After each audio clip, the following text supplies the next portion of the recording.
AGam in Kansas, brought to you in part by Kansas Corn. Learn more at kscorn.com. We're back. Let's join Duane and Curtis as they talk about weed issues in sorghum. Duane Toews joining you once again with AGam in Kansas while at the 2016 Sorghum Schools held across the state. A chance to catch up with Curtis Thompson with Kansas State University in the Agronomy Department. And Curtis, you spoke with producers about some of the weed issues in sorghum, and it's been an issue for a number of years, complicated by some of the latest issues we've had with some of the tolerance of some of the herbicides that we've used in the past. Always a pleasure to be with you, and that is exactly right. We started out just briefly talking about annual grasses, which have always been a problem in sorghum. That hasn't changed.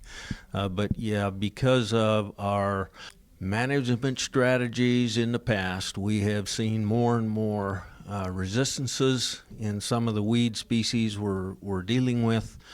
We spent a lot of time today focusing on Palmer Amaranth and pigweeds in general, which are a serious, widespread problem across the state of Kansas.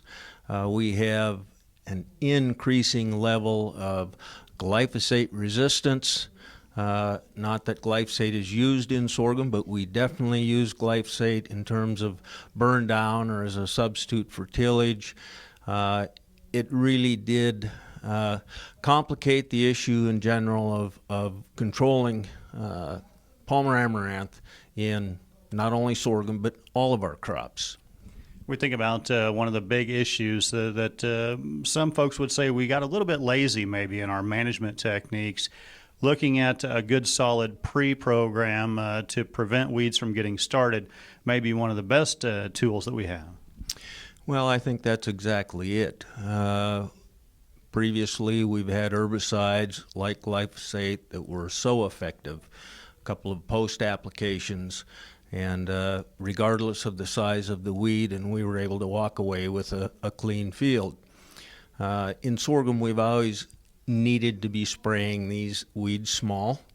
That hasn't changed, but we also are absolutely essential that we put a pre-emergence herbicide down to at least give us a chance to manage these pigweeds in our sorghum crop. And that was really the emphasis today, talking about effective pre-emergence products and maybe some of the strategies that the sorghum growers could utilize to keep pigweed from coming out of the ground, and in fact, if it does come up, to be sure to get those post-emergence herbicides applied in a very timely manner.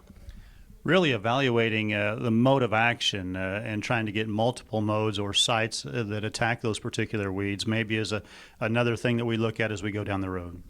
Well, one of our management strategies has been to use herbicides with multiple modes of action that all have activity on the pigweed species, and companies have obliged our needs and requests by providing, chemistries that have 2 and sometimes 3 different modes of action. And in a lot of cases, you may spend a few more dollars, but in the end, may provide you a better level of weed control. Our thanks to Curtis Thompson joining us at the 2016 Sorghum Schools here in Kansas. Jamie, we'll send it back to you for more AGam in Kansas. Thanks, Duane. Next up is this week's Kansas Soybean Update. Kansas Farm Bureau, the voice of agriculture, represents grassroots agriculture. The state's largest and most powerful farm organization stands up for its members through leadership development, agriculture education, legal defense, environmental advocacy, farm safety, and risk management. Members also enjoy money-saving benefits. To join our organization today or to learn more, go to www.kfb.org or find us on Facebook and Twitter.